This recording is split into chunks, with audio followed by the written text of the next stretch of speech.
네, 여러분 안녕하십니까. 세상과 교회의 다양한 이슈를 다루는 시간 레디언 진행을 맡은 이용렬입니다. 인사드리겠습니다. 오늘은요, 편집장이 직접 읽어주는 월간지 편집장 톡이 준비되어 있습니다. 들어도 궁금한 게 왜 이렇게 많은지 오늘은 현대종교 탁지원 소장님과 함께 우리도 모르는 사이 우리의 일상 속까지 파고든 이단의 실체에 대해서 알아보도록 하겠습니다. 그리고 코로나 이후에 집에서 온라인으로 예배 드리는 분이 많았는데요. 그것이 지금까지 이어지는 분들이 많다 보니까 예배와 주일 성수 문제에 대한 고민들이 생기고 있습니다. 오늘 온전한 인터뷰에서는요, 이 부분에 대해 전문가를 모시고 자세한 얘기 또 나눠보도록 하겠습니다. 자, 그럼 먼저 한 주간의 교계 뉴스를 정리해 드리도록 하겠습니다. 뉴스 이슈 국민일보의 최기영 기자 자리했습니다. 안녕하세요. 안녕하십니까. 반갑습니다. 국민일보 최기영입니다. 네, 반갑습니다.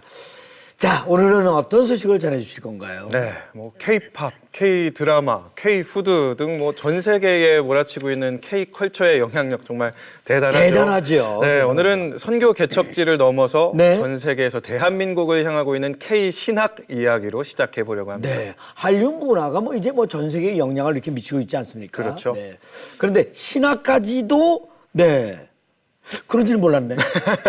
일단 지난 10년간 네. 한국을 위해서 학업을 위해서 우리나라를 찾은 외국인 유학생 수를 살펴보면요, 네. 해마다 증가 추세를 보이고 있다는 것을 확인할 수가 있습니다. 네네. 이 교육부에 따르면요, 지난해 국내 고등교육기관 외국인 유학생 수가 16만 6,892명에 달했습니다. 네. 코로나 팬데믹 여파로 2020년 그리고 2021년에는 일시적인 감소세를 보였는데 지난해 어느 정도 회복을 했고요. 네. 정점에 달했던 2019년보다 더 높은 수치를 보이고 있는 겁니다. 네네. 이 가운데서도 국내 신대원에서 미래를 준비하고 있는 유학생들이 상당수 있었습니다. 네, 이 땅에 선교사들이 들어와서 복음을 전해준 게 불과 140년이 채 안 되는데 네. 참 놀라운 일입니다. 그렇습니다. 네. 유학생들은 어떻게 신학을 배우러 한국 땅을 이렇게 결심하게 됐는지요? 네, 러시아와 중국 출신의 유학생들 세 분을 좀 만나봤는데 네. 세 분 모두 이 자국에서 한국인 선교사님이나 한국인 교수님을 통해서 한국 신학을 처음 접했고요. 네. 나중에는 한국행 결심한 것으로 공통점이 있었습니다. 네. 이들이 한국 신학교의 강점으로 꼽은 것들이 몇 가지가 있는데 그 중에 하나가 전문성 높은 신학 교육, 그리고 한국 교회가 신학교와 끈끈하게 연계되어 있다라는 점이었어요. 이 중국에서 유학을 온 한 제 신학생을 만나봤는데 네. 중국에서 성경 연구원도 좀 다녀보고 고등 신학교 또 유명 신학교도 탐방을 해봤는데 네. 한국 신학교가 중국 신학교에 비해서 훨씬 더 그 신학 자료가 방대하다는 이야기를 좀 해주더라고요. 그리고 학교에서 배웠던 것을 현장에서 바로 실습해 볼 수 있는 구조도 뛰어나다는 평가를 남겼습니다. 네. K신학도 말이죠. 곧 한류 문화처럼 바람이 좀 이렇게 일으켜줬으면 좋겠다는 생각을 해보게 되네요. 네. 자, 다음 소식은요. 네, K 신학 이야기 전해드렸는데 이번에는 K 아티스트에 대한 이야기입니다. K 그 중에서도 아티스트? 네. 크리스천 아티스트에 대한 얘기인데요. 네네. 기독교 역사를 보면 위기의 때에 복음의 본질을 지켜가면서 시대적인 메신저 역할을 해줬던 크리스천 예술인들이 참 많이 기록되어 있거든요. 네네. 암흑 같았던 일제 강점기에 네. 작품 서시라든지 하늘과 바람과 별과 시, 호주머니 같은 시로 우리 한국인들의 심상을 위로해줬던 시인 윤동주도 그 중에 한 사람입니다. 네네. 이 시대는 코로나 팬데믹이라는 큰 위기가 이렇게 있었는데 네. 이럴 때 기독 예술인들의 모습은 어땠을까 하는 생각도 해봅니다. 궁금합니다. 맞습니다. 네. 영화, 음악, 미술 할 것 없이 크리스천 예술인들의 활동 영역이 굉장히 넓어지고 있고 지금도 활동 중이거든요. 네네.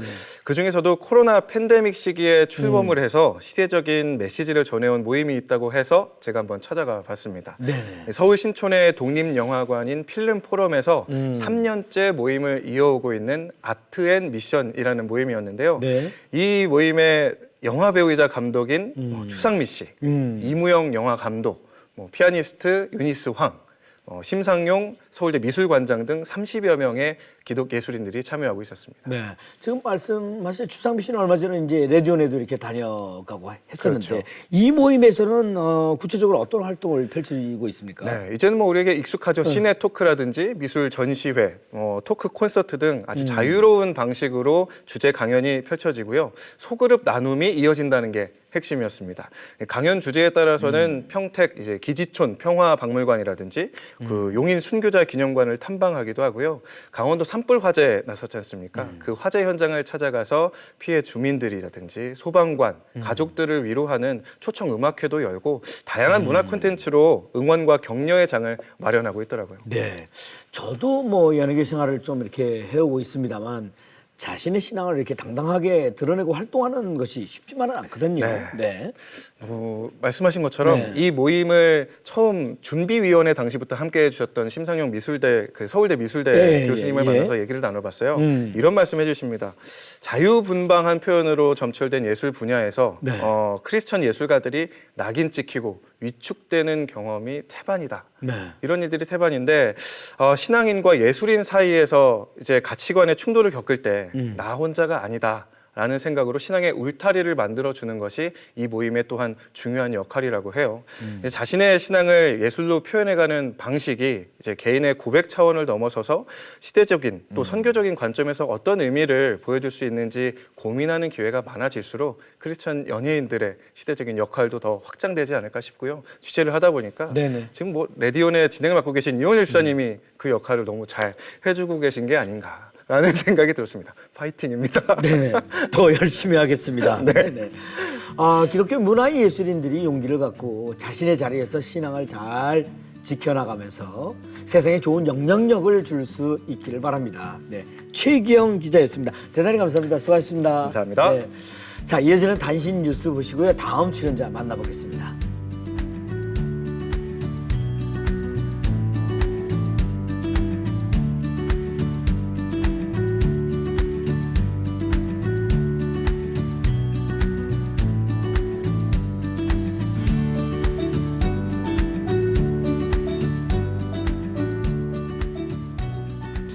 자, 이번 시간은 시대의 흐름과 변화를 읽어보는 편집장 톡 시간입니다.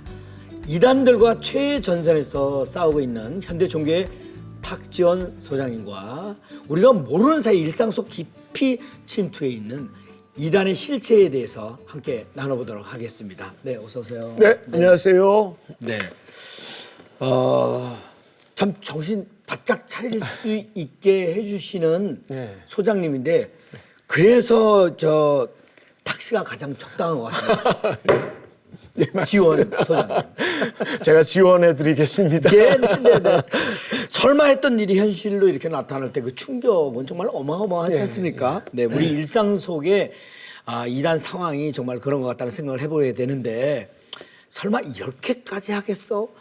그런 생각을 했지만 그 이상으로 우리 일상 속에 이렇게 스며들어서 포교 활동을 하고 있다는 데 대해서 정말 그럴까 하는 생각을 더 갖게 됩니다. 어떻습니까? 그러니까 팬데믹 전에는요, 우리 뭐 집사님들 잘 아시겠지만 여호와의 증인들이 파수대나 깨어라 같은 책들을 갖고 뭐 역전이나 사람 많이 모이는 곳에서 대면 포교를 했지요. 또 뭐 외국인 둘둘씩 짝지어 다니면서 잘생긴 백인 청년들이 검정 바지에 흰 와이츠를 입고 둘둘씩 혹시 아이들에게 영어 배워보지 않겠냐고 친근한 미소로 한국말로 접근하다 보니까 우리 다음 세대 아이들도 많이 포교가 됐고 또 이런 사람들 있죠. 도에 대해서 관심 있냐, 기에 대해서 관심 있냐, 얼굴이 참 맑아 보이는데 조상신이 좀 대순진례라고 하는 사이비 종교 있지요. 그리고 또 하늘 아버지가 있으니 하늘 어머니도 있지 않겠냐라고 해서 접근하는 정말 수많은 사이비 이단들이 팬데믹 전에 활동이었다면 지금은 거리두기가 해제되고 이제 실내 마스크도 해제가 되면서 이 대면들이 다시금 활동하기 시작하면서 교회 안에까지 이제 신천지나 이단들이 들어와 활동하는 것과 더불어서 이 온라인의 활동이 늘 그동안 말씀드렸던 것처럼 염려가 많이 됩니다. 우리가 늘 접하고 있는 유튜브를 통해서 또는 온라인 SNS 또 단톡, 카톡 같은 이런 여러 가지의 방면으로 접근을 하다 보니까 이걸 도저히 이거 경계와 예방하기가 쉽지는 않은 것 같습니다. 네, 그렇습니다. 사소할지라도 일상 속에서 이단에 대한 경각심을 갖는 것이 이단 대체의 이제 첫걸음일 텐데요. 네. 그래서 더욱 이단에 대한 공부가 저희들이 필요한 것 같습니다. 네, 특히 이단에 관한 명확한 기준만 알아도 큰 도움이 되지 않을까 싶은데 네. 그런데 이단이랑 사이비 종교조차 차이도 잘 모르시는 분들이 많이 계시거든요. 그렇습니다. 이걸 좀 쉽게 좀 정리를 좀 해주세요. 그동안에 한 교단에서 이단으로 규정했지만 다른 교단에서는 이단이 아니다라고 해서 우리나라 교단이 수백 개가 넘거든요. 네. 그러니까 이런 입장 정리가 잘 안 되었던 것이 우리 한계였는데 감사하게도 이제 장로교, 감리교, 성결교, 침례교, 순복음교회까지 해서 10개 교단이 함께 이단의 용어, 이단의 상황들을 같이 대처하자라고 하는 움직임이 있어서 네네. 그나마 참 감사한 일이지 않을 수가 없는 것 같습니다. 네. 그래서 이단은 우리가 한자어대로 달을 이자의 끝단자, 처음도 두 번째 모든 게 다 비슷하지만 은혜도 있고 병고침의 역사도 있지만 마지막이 다른, 그래서 악한 영의 역사에도 병고침의 역사가 있기 때문에 절대로 이것 역시 겉만 보고 판단해서는 안 됩니다. 네네. 그리고 단자가 고들단의 의미가 있다라고 말씀드렸는데 곧지 않은 종교, 바르지 않은 종교, 옳지 않은 종교로 우리가 이단이라고 말할 수 있는데 그 앞에 기독교 이단이라고 해야 명확합니다. 네. 왜냐하면 영화계 이단도 있고 음악계 이단도 있고 미술계 이단도 있기 때문이죠. 저희 선친인 탕명환 소장님께서는요, 이단을 그리스도 안에서 규범적으로 공인된 신앙 고백을 거부하거나 반대하는 자나 집단을 이단으로 말했습니다. 그러니까 신앙 고백, 사도신경, 전능하사 천지를 만드신 하나님을 반대하거나 거부하는 집단을 이단으로 말하면 되겠지요. 근데 사입이라고 하는 용어도 이단과는 맥락이 그렇게 다르진 않습니다. 하지만 이 방송을 보시는 분들 중에 조금은 헷갈리신 분들도 있으니까 이단은 좀 교리적인 의미가 좀 강하다고 볼 수가 있겠고요. 사입이는 사회적인 영향으로의 악한 영향, 혹세무민하는, 그러니까 사회적으로 국가적으로 심각한 문제를 야기하는 집단을 세상 사람들은 이단이라는 용어는 잘 모르고 사입이라고 표현을 하거든요. 그러니까 이렇게 사회적인 용어로서의 역할로 사입이, 교리적인 영향력으로서의 이단이라고 하는 이 표현은 그렇게 크게 다르지는 않습니다.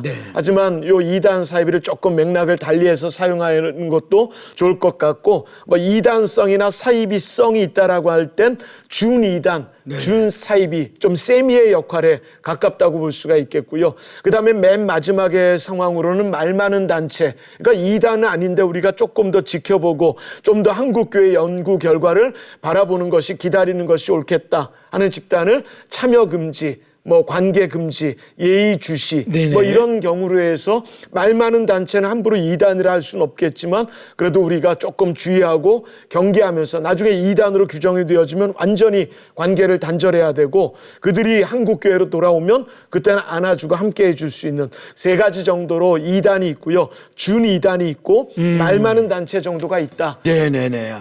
조금은 어렵지만 반드시 알아야 될 그 이단 용어를 정리를 아주 잘해 주셨습니다. 일상 속에서 이런 이단이나 사이비 단체의 사람들을 만나는 게 어려운 일이 아닌 시대가 되어버렸어요. 길에서도 쉽게 이단을 만나고 포교 활동하는 모습을 이렇게 보게 되지 않습니까?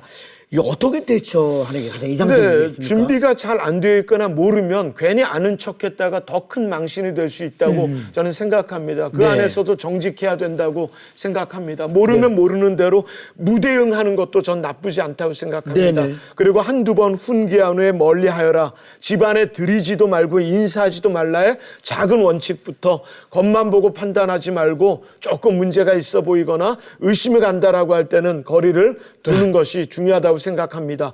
하지만 우린 그래도 진짜에 속해 있는데 가짜에 속한 이들과 무대응하는 거 조금은 부끄럽다는 생각이 듭니다. 지금까지 졌다면 그들은 준비된 가짜이지만 우리는 준비가 안 된 진짜였기 때문입니다. 하지만 준비하기 시작한다면 절대로 준비된 진짜는 준비된 가짜에게 지지 않는다라고 하는 그 공의의 말씀을 우리 성도님들, 시청자님들께서 잘 기억해 주셔서 우리 열심히 공부해서 그들까지 하나님의 품으로 인도해낼 수 있는, 그래서 하나님께 잘했다 칭찬받을 수 있는 그런 실력 있는 주의 종의 삶을 지금부터라도, 아니 이 방송을 본 오늘부터라도 우리가 시작한다면 하나님 기뻐하실 거라 믿어 의심치 않습니다. 네, 감사합니다.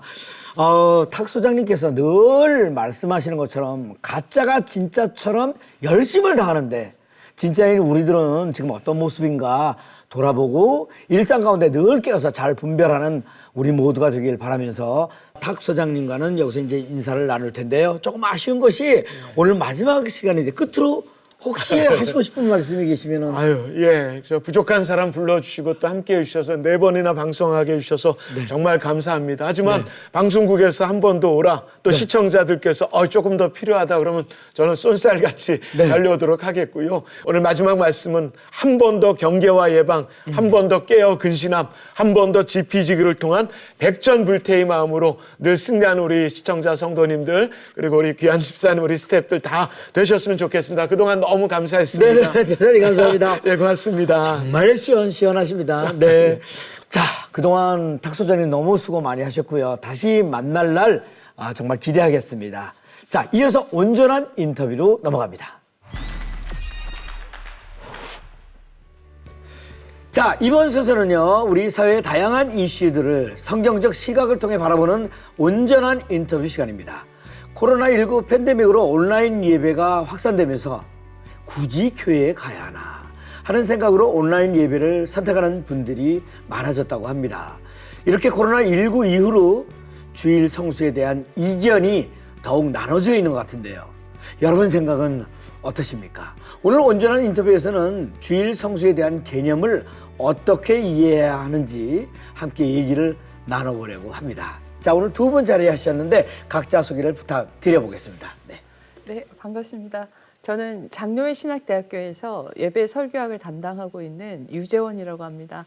지금 교회 목회 사역은 하고 있지 않고 강의와 그다음에 예배 컨설팅 그리고 그냥 출석 성도로서 소망교회에 지금 다니고 있습니다. 네, 감사합니다. 네, 그리고 예, 안녕하세요. 저는 교사들의 멘토 고상범 목사입니다. 현재 주일학교 사역자 연구소를 섬기고 있고요. 네네. 그리고 현재 서울 늘빛교회 협동 목사로 있으면서 교사의 영성과 전문성을 담당해서 저희가 이제 계속해서 교사 강습회, 교사 세미나를 개최하고 있습니다. 네. 이렇게 각자 소개가 시원스러운 분들은 오늘 처음입니다. 어떻습니까? 당연히 예배 현장에서 코로나 전후로 달라진 걸 이렇게 느끼시죠? 네, 당연히 그렇습니다. 네. 뭐 주일학교 위기는 예전부터 있었지만 이제 코로나가 이제 쭉 이어지면서 그 최대 피해자는 저는 이제 우리 다음 세대고 그리고 우리 주일학교라고 생각이 되어지거든요. 중소형 교회나 농어촌 교회 같은 경우는 시스템이 잘 갖춰져 있지 않으니까 아예 교회 학교 문을 닫는 경우가 많이 있었습니다. 그래서 코로나19로 해서 제일 목회자들이 걱정하고 근심하는 부분이 주일 성수 문제와 그리고 예배에 대한 문제가 많이 컸죠. 그래서 많은 교회들이 이제는 뭐 대면 예배로 회복이 되고 있지만 일부 주일학교는 아직까지 그러니까 지금도 문을 열지 못하는 그런 주일학교가 많이 있습니다. 그래서 이 포스트 코로나가 된다 할지라도 주일학교가 정말 다시금 회복되는 게 결코 좀 쉽지 않을 것이다. 그것이 지금 심각하게 나타나고 있다라고 하는 것입니다. 그래서 저희 연구소에서 이제 교사들을 전국의 우리 교사들을 대상으로 해서 설문조사를 했습니다. 근데 대부분의 많은 이제 교회들이 대면 예배로 전환을 했지만은 그래도 몇몇 교회들은 아직까지도 문을 열지 못하고 있고요. 그리고 또 한 가지 제일 그 심각하게 교회가 그걸 받아들이고 어떻게 우리 아이들을 가르쳐야 되느냐라고 했을 때 제일 중요한 게 주일 성수와 대면 예배 회복이라고 하는 것입니다. 네네. 유전 교수님도 한마디 좀 해주시죠. 네, 당연히 뭐 달라진 거는 사실이고요. 그리고 이제 저도 이제 오프로 드리다가 이제 오프라인으로 가서도 이제 드려보면 사실은 3년이라는 시간이 짧은 시간이 아니기 때문에 그동안에 이제 편리한 시간과 장소에서 드린 그 온라인 예배에 익숙해진 성도들이 지금은 내가 굳이 딱 그 예배 1시간만 드리면 되는데 내가 오가는 거리 그리고 교회에 가서 이제 어떤 그런 관계에서 나타나는 여러 가지 것들 또 그런 거에 대해서 어떤 부담감을 가지고 있는 것도 또 사실로 나타나고 있습니다. 그런데 이제 또 한편으로는 또 넓게 좀 생각해 보면 물론 온라인 예배가 대체할 수 없고 그런 역기능이 있는 것도 사실이지만 그러나 또 다른 한편에서는 오히려 이전에 거부감을 가졌던 것에서부터 온라인 예배의 좀 순기능적인 부분, 좀 활용할 수 있는 부분도 네. 그래서 그런 병행 요구도 같이 나타나고 있는 것이 좀 대표적인 변화라고 할 수 네네. 있겠습니다. 뭐 현장 예배가 많이 회복된 듯하지만 그 속도는 좀 이렇게 더딘 것 같지 않나 하는 생각을 해보게 되는데 네. 신학 교수로서는 어떻게 바라보고 계시는지요? 당연한 말씀이지만 네. 사실은 대체할 수 없기 때문에 제가 생각할 때는 네. 그 성도들에 대해서 사실은 그 예배에 대해서 많이 논의가 된 것에 비해서 그렇다면 과연 왜 주일 예배가 그렇게 중요한가에 대한 저는 그런 교육이나 설교가 조금 더 부족한 것이 아니었나 싶은 그런 생각을 해봅니다. 예, 네. 맞습니다. 그러면 주일 예배, 주일 성수, 현장 예배 네. 여기의 중요성에 대해서 좀 이렇게 강조해 주실 필요가 있겠네요. 그러면 제가 잠깐 네. 집사님께 한번 여쭤보고 싶은 게 있는데요. 네. 보통 일주일을 이렇게 말씀하실 때 어떻게 말씀하시나요? 어느 요일부터 말씀하세요? 보통 월요일부터 얘기하죠. 월, 화, 수, 목, 금, 토일 그렇죠. 얘기하지 않습니까? 근데 사실은 주일부터 해야 되는 게 맞거든요. 그래서 주일이 일, 월, 화, 수, 목, 금, 그렇죠. 토일. 그리고 아, 또 이제 일, 월, 화, 수, 가능하면 주일, 월, 화, 수, 목, 금, 토. 네네. 왜냐하면 세상적인 개념에서는 월화수목 금토를 하고 주일이 쉬는 개념이지만 네네. 사실 저희 그리스도인들에게는 주일이 일주일의 끝이 아니라 시작이거든요. 네. 그래서 주일날에 저희가 가서 그러한 말씀과 그런 공동체의 교제와 예배를 통해서 회복을 한 다음에 거기서 얻어진 힘을 가지고 세상을 향해 나아가서 살아가야 되는 그런 부분이 있습니다. 그래서 성경에서만이 아니라 사실은 요즘 많이 그 중요성이 이제 부각되고 있는 초대교회의 그런 신앙 공동체를 우리가 역사적으로 찾아보면 네. 그들에게 있어서 가장 중요한 것은 바로 부활 신앙이었습니다. 그렇기 때문에 이전의 안식일의 개념에서 벗어나서 주님께서 부활하신 그날을 매주 첫날이라고 기록한 것이 이제 성경에 다 나오고 있고요. 네네. 그래서 매주 신앙 공동체가 당시에 있었던 그런 혹독한 핍박과 고난을 감내하면서도 정해진 장소와 시간에 모여서 그 부활을 매주 기뻐했기 때문에 네. 저희가 사순절을 할 때도 주일을 제외하는 경우가 바로 그 주일을 작은 부활절일로 우리가 지켜야 되기 때문에 네네. 당연히 함께 모여야 되는 그 중요성을 우리가 기억해야 된다고 생각을 네. 합니다. 소장님도 주일 예배, 주일 성수, 네. 현장 예배 중요성에 대해서 한마디 부탁드리겠습니다. 그러니까 저는 주일학교 사역을 하면서 이제 우리 아이들을 많이 만나잖아요. 네. 그리고 이제 교사들을 만나면 늘 강조하는 게 있습니다. 네. 그게 뭐냐 하면은 이제 신앙 성공이 인생 성공이다. 그러니까 인생 성공이 신앙 성공이 아니라 네네. 신앙 성공이 인생 성공인데 제가 신앙 성공이라고 하는 게 뭐냐 하면은 예배에 성공한다는 거거든요. 우리 코로나가 터지면서 많은 학교들이 이제 온라인 수업으로 대체를 하지 않았습니까? 네네. 그러니까 지금의 우리 아이들은 이 온라인 수업에 굉장히 익숙해져 있습니다. 온라인 수업에. 네네. 또 그 이제 온라인 예배도 우리 아이들이 많이 익숙해졌는데 사실은 이 예배라고 하는 것은 우리가 하나님을 만나는 시간이잖아요. 그 시간을 통해서 하나님께 집중하고 하나님을 바라보는 그런 시간이 돼야 되는데 우리 아이들이 온라인 예배를 하면서 얘기를 들어보면 다른 생각하고 있고 또 그 온라인 예배 시간에 왔다 갔다 하고 그러다 보면 시간이 우리 주일학교 예배는 사실은 얼마 안 되거든요. 길어야 한 15분 그 정도 되는데 그 시간 동안 아이들이 집중을 못 하는 거예요. 사실 우리 아이들이 교회에서도 집중을 못 하는데 과연 집에서 얼마나 집중을 할 수 있을까? 뭐 그런 것들이 많이 그런 것들이 문제가 되는 것이죠. 네. 뭐 지금 얘기가 잠깐 나오시긴 했습니다만 그럼에도 불구하고 많은 성도들이 온라인 예배를 선택하게 되는 이유가 뭐라고 생각하시는지 한마디씩 좀 부탁합니다. 제 생각으로는 네네. 간단히 말씀드리자면 그 편리한 시간 그런 어떤 합리적인 이유 그렇겠죠? 그러니까 세상의 예, 가치가 예. 똑같은 거죠. 그래서 근데 우리가 보면은 우리의 일상생활에서 저희도 경험했겠지만 사실은 좋은 습관은 들이기가 굉장히 힘이 들고 시간이 많이 걸립니다. 근데 이상하게 잘못된 습관은 굉장히 빨리 굳어지게 되거든요. 네. 그러다 보니까 내가 그냥 선택할 수 있다.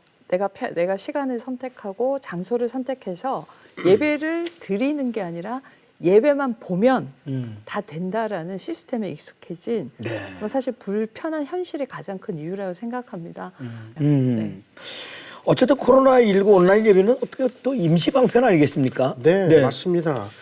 그래서 온라인 예배를 뭐 100% 하지 말아라 그건 아니고 네. 사실은 어떻게 보면 온라인 예배도 이 교회가 좀 받아들이긴 하는데 신앙 관리 또한 철저하게 이루어져야 된다. 그리고 부모를 다음 세대 교육자로 그리고 파트너로 그리고 이제 동역자로 저는 삼아야 된다. 그렇게 생각이 됩니다. 그래서 온라인 예배를 그 현장 예배를 할 수 없는 아까 우리 교수님 말씀하신 것처럼 그런 상황 속에서는 어떤 필요한 대책 그리고 도구는 될 수 있지만 가능하면 정말 우리가 하나님을 정말 만나는 그런 심정으로 현장 예배로 복귀해야 되지 않는가 그렇게 생각을 합니다. 교회들마다 대면 예배 회복을 위해서 전력을 다하는 모습인 것 같습니다. 특별히 네. 사역자들이 신경을 써야 한다고 생각하시는 부분은 어떤 부분인지 한마디씩 부탁드리겠습니다. 네, 교수님부터. 네, 저는 일단 현재 상황에서 한다면은 네. 그 대신 저희가 확신은 갖되 인내심을 좀 가져야 한다고 생각을 합니다. 그러니까 어떤 면에서는 100%다 그렇지는 않지만 3년간 코로나라는 어떤 그런 기부스로 쉽게 말해서 다 굳어져 있었기 때문에 네네. 저희가 왜 3년간 있다가 다시금 걸음마를 시작할 때 사실은 내가 알지만 이게 시간이 걸릴 수밖에 없는 부분이거든요. 네. 그래서 또 어떤 부분에서는 조급함보다는 네네. 조금 그런 것에 대한 인내심을 가지고 우리가 하고 그리고 중요한 것은 아까도 제가 말씀드렸지만 왜 주일 예배가 중요한가. 네. 교육을 하면서 거기에 담겨 있는 어떤 역사성과 독창성을 한다면 저는 다음 세대들이 그런 어떤 예배 레트로 그러한 그리고 뭐 영끌 투자가 아니라 네. 영끌 예배 저는 그런 긍정적인 생각도 같이 좀 바라보고 있습니다. 네네. 네, 그 코로나 기간 동안에 사실은 우리 사역자들이 정말 많이 수고를 많이 했어요. 네. 뭐 사역자뿐만 아니라 교사들도 정말 아이들을 만날 수 없으니까 네. 이제 문자 신방이라든지 예. 또 아니면 전화 신방이라든지 또 심지어 뭐 패키지에서 택배 보내고, 신방을 네. 한다든지 또 맞습니다. 문고리 신방이라고 하는 게 있어요. 네네. 뭐 여러 가지 많은 노력들을 참 많이 하고 또 영상 예배를 하다 보니까 네. 새로운 콘텐츠들이 많이 필요할 거 아니에요. 거기에 대한 새로운 콘텐츠들이 나와야 되는데 그거를 어떻게 내가 그 교회들이 수집을 하고 그거 자료를 이제 공유해야 되고 얻어야 되는데 많이 좀 부족한 실정이에요. 그렇기 때문에 사역자들이 피로가 많이 누적이 되어 있습니다.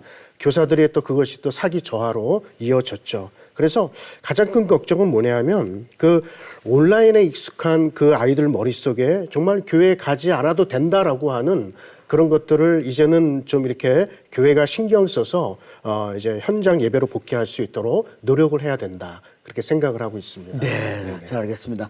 자, 이제 마지막 질문을 이렇게 드려야 될 텐데요. 새해 예배 회복을 위해 간절히 기대하는 분들을 위해서 꼭 권면하고 싶은 그런 말씀이 있다면 오늘 마지막으로 마무리 삼아 얘기해 주세요. 네. 네.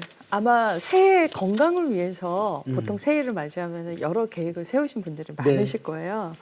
그래서 우리가 육체의 건강을 위해서는 거기에 투자하고 알아보고 하는 시간과 물질은 당연하게 치르고 있지만 네. 실제적으로 예수 그리스도의 죽음을 통해서 우리가 구원받은 이 귀중한 예배에 대해서는 그리고 영적 건강에 대해서는 상대적으로 약화되고 있는 게 사실입니다. 그래서 좀 그 부분을 좀 균형을 맞추고 그리고 정말로 우리의 믿음이나 우리의 예배가 거저 얻어진 것은 하나도 없거든요. 당연한 것도 없습니다. 그래서 너무 당연하기에 더욱 소중한 주일 예배에 대해서 많은 관심과 부탁 그리고 실천을 부탁드리겠습니다. 네네. 네, 그 제가 교회에서 강의할 때 우리 교사들에게 늘 외치는 말이 있습니다. 네. 주일학교가 살리면 우리 교회가 산다. 다시 말하면 주일학교가 죽으면 교회가 죽는다라고 하는 것이죠. 네. 그래서 주일학교의 붕괴는 곧 우리 한국 교회 붕괴를 알리는 신호탄이기도 합니다. 그래서 그동안 우리 한국 교회는 우리 코로나 때문에 많은 교회가 문을 닫았거든요. 네. 질병청에 의하면은 전국에 약 6천여 개의 교회가 문을 닫았다라고 하는 통계가 있어요. 그러면 동시에 주일학교도 문을 닫을 수밖에 없다는 것이죠.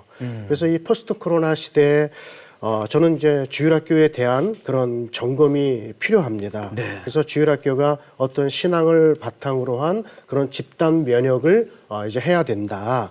그래서 주일학교에 있어서 우리 다음 세대들이 주일 성수를 잘 지키고 이 아이들이 정말 예배에 성공한다라고 하면 저는 주일학교가 반드시 부흥하리라고 믿습니다. 네네. 아유, 대단히 감사합니다. 저는 개인적으로 그렇게 생각합니다. 기도는 어느 곳에서 기도를 하든 하나님이 다 들어주시는데, 교회는 하나님의 그림자라는 얘기를 들었습니다. 그림자 안에서 기도하는 게 아무래도 기도빨이 더 세지 않겠습니까? 네. 주일 성수와 현장 예배 및 성도와의 교제는 선택이 아닌 필수고, 주일은 나의 휴일이 아닌 예수님의 부활을 기억하며 전심으로 예배하는 성도의 자세가 중요하리라고 보여집니다. 자, 매주 함께 모여가지고 예배하는 주일 예배의 은혜와 기쁨이 우리 성도들 삶에 가득하기를 소망합니다. 오늘 주일 성수에 대해서 자세하게 설명해 주신 장로회 신학대학교 예배 설교학 유지원 교수님하고 주일학교 사역 연구소의 고상범 소장님, 오늘 대단히 감사합니다. 고맙습니다. 네, 고맙습니다. 감사합니다. 네, 고맙습니다. 레디오 오늘 준비한 소식은 여기까지입니다. 저는 다음 시간에 다시 인사드리겠습니다. 대단히 감사합니다. 고맙습니다. 네, 고맙습니다. 네. 감사합니다. 감사합니다.